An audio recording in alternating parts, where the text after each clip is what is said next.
Okay class, we're continuing on with chapter 7, 7.1. This is again going to be solving linear equations. We're going to start by graphing. So there's the title, Solving Linear Systems by Graphing. So it says here, a system of linear equations, or simply a linear system, consists of two or more linear equations in the same variables. So what it means is you've got an x and y. That means the other system would have to have an x and y. That's what it's saying. So what we're going to do is, and you have been graphing lines, so you're familiar with it. We're going to graph lines and we're going to find if they intersect each other or not. And if they do intersect each other, we're going to find the points. So again, we're going back to y equals mx plus b. So that comes up over and over again. So let's go ahead and start by writing down a system in standard form. So here's the first one, x plus 2y equals 7, 3x minus 2y equals 5. So again, you know that when we're graphing, we always want to put it into slope-intercept form. So by now you've seen this formula over and over again. This is the slope, this is the point that crosses the y-axis, so called the y-intercept. So we want these equations to go from standard form to slope-intercept form. So basically we're solving for y, correct? So let's go ahead and solve this one. 2y equals, bring over the x, we know it's going to be negative x, the plus 7 doesn't move, it's already there on the other side, divide by 2, and y equals negative x over 2 is the same as saying negative 1/2 x plus 7 over 2. Alright, so then we're going to go ahead and solve the other one. 3x minus 2y equals 5. Again, we want to put it in slope intercept form. So we're going to subtract 3x. So then we're left with negative 2y equals negative 3x plus 5. So the last thing we're going to do is divide by negative 2. Both things by negative 2. So y equals negative 3 divided by negative 2 is going to make that a positive 3 over 2x, and this is minus 5 over 2. Okay, so let me just highlight, we're looking at this equation and this equation, and you can see they both have the same variables, y's and x's.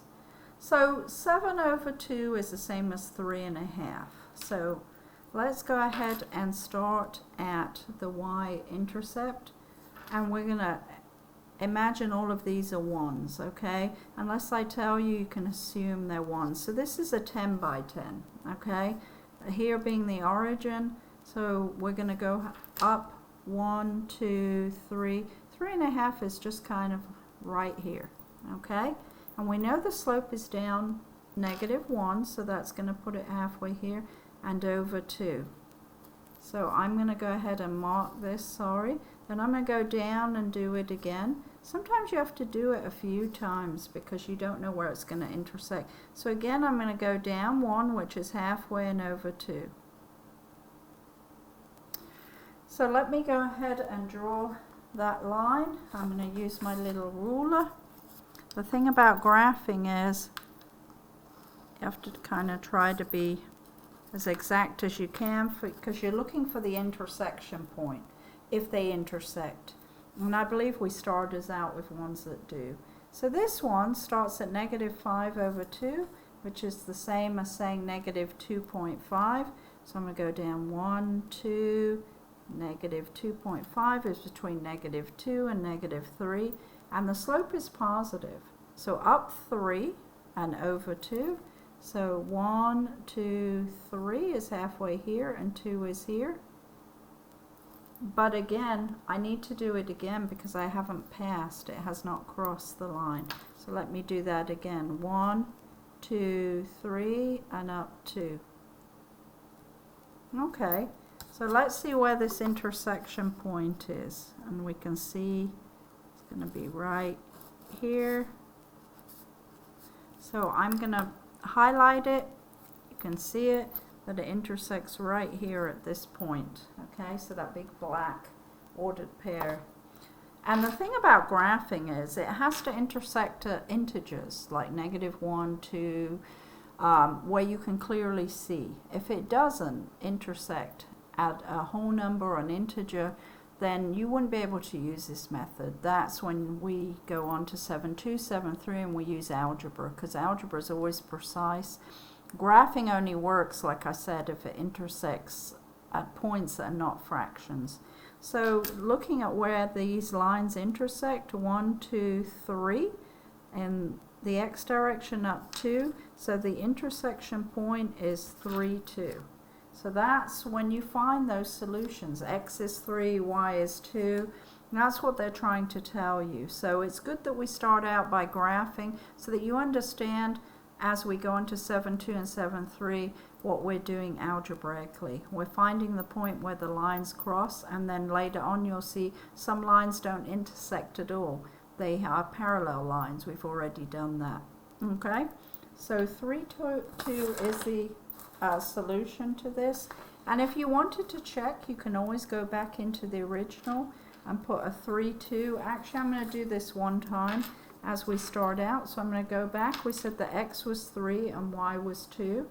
So let's go ahead and plug it into this and see if it works. 3 plus 2 times 2 equals 7. 3 plus 4 is 7, so 7 does equal 7, so you can see it's true. And it has to work for the second line. If it does, then you know for sure that you have the right solutions. 3 times 3 is 9, minus 2 times y is 2, so -4 equals 5. So 9 minus 4, 5 equals 5. So again, it checks. Okay, so if you ever want to check, you can always check, and it should work in both of them. Okay, so we are going to solve one more, so you can see that we're just finding where they intersect at. So here's another one. -x plus y equals -7. X plus 4y equals -8. So two lines, we want to find where they intersect at. So again, we want them from standard form into slope-intercept form. So we're going to solve the first one for y. Fairly simple. The -x goes across, so it becomes a +x. And y equals x minus 7. That's the first equation. This one, we're going to again solve for y. So x plus 4y equals -x. If I have to get rid of this x, which I do, I'm going to subtract an x. So I'm going to have 4y equals -x minus 8, which happens to be on that side. So we do nothing to it. Divide by 4. And y equals -x over 4. Again, think about it as -1/4 x, and -8 divided by +4 is -2.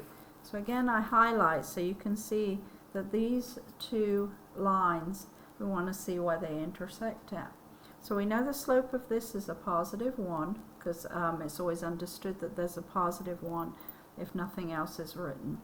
And we start at -7, so I'm going to go down 1, 2, 3, 4, 5, 6, 7. We always start at the y-intercept, and then I'm going to go up 1 and over 1. That's what a slope of 1 is, rise over run. And I'm going to do that a few times. It's very easy. Just plot it, you can see. Up 1, over 1, because you don't know where it's going to intersect. Sometimes it takes doing this 3, 4 times, okay, until you find where it intersects with the other line. So you don't just want to do 1 or 2 points, because you might not find the intersection. So I just went ahead and did this. This one, the y-intercept is at -2, so down 2. And the slope is a -1 over 4. So from here I go down 1, that's negative, and positive to the right, 1, 2, 3, 4. And straight away I don't have to go any further. I have found the point where they intersect. I'm going to make it in a different color so you can see. Let's make it nice and red. So it stands out. So there is your intersection point. That's where x and y intersect, and that's what they mean when you solve for x and y. You're finding where they intersect, or if they don't intersect, there's no solution. So the point is positive 1, 2, 3, 4, and down negative 1, negative 2, negative 3. So 4, negative 3 is the point where they intersect each other. And remember, you can go back and check.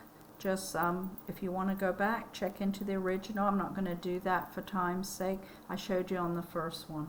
Alright, so that's all you're doing. You're solving these lines, putting them in slope-intercept form, and then you're going to find where they intersect. And they do, obviously, most of them as we're beginning out.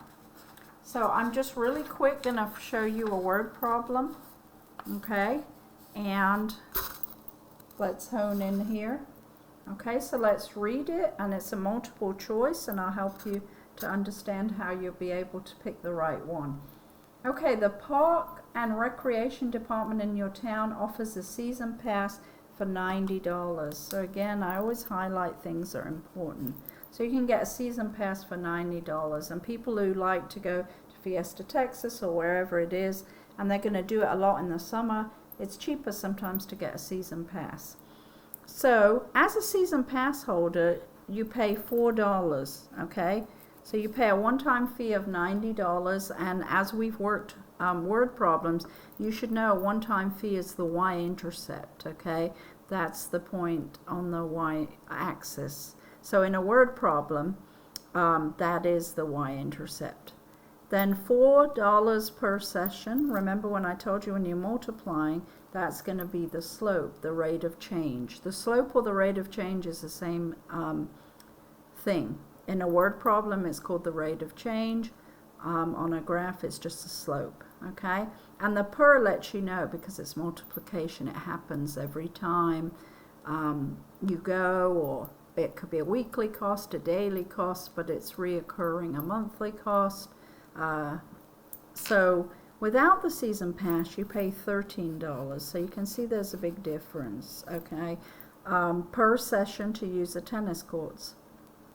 Which system of equation can be used to find the number x? So they always tell you what stuff stands for. Number x of seasons of tennis after which the total costs y, so total cost is y with a season pass, including the cost of the pass is the same as the total cost without a season pass.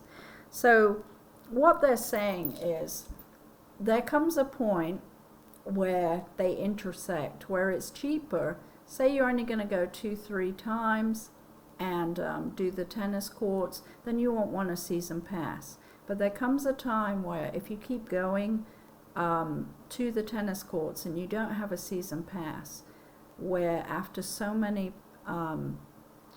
times that you play at the tennis courts, it intersects the line where you're going to pay for the season pass and pay the $4. And then after that, it becomes more expensive just to pay the $13. So that's what they're saying. Where is that point where they equal each other and you come out the same? And then after that, it would be cheaper to buy the season pass. So the first one is, if you are a season pass holder, you have $90. That's your beginning, and it's $4. So this one will be y equals 4x plus 90. Okay? So we know it can't be A. That doesn't match.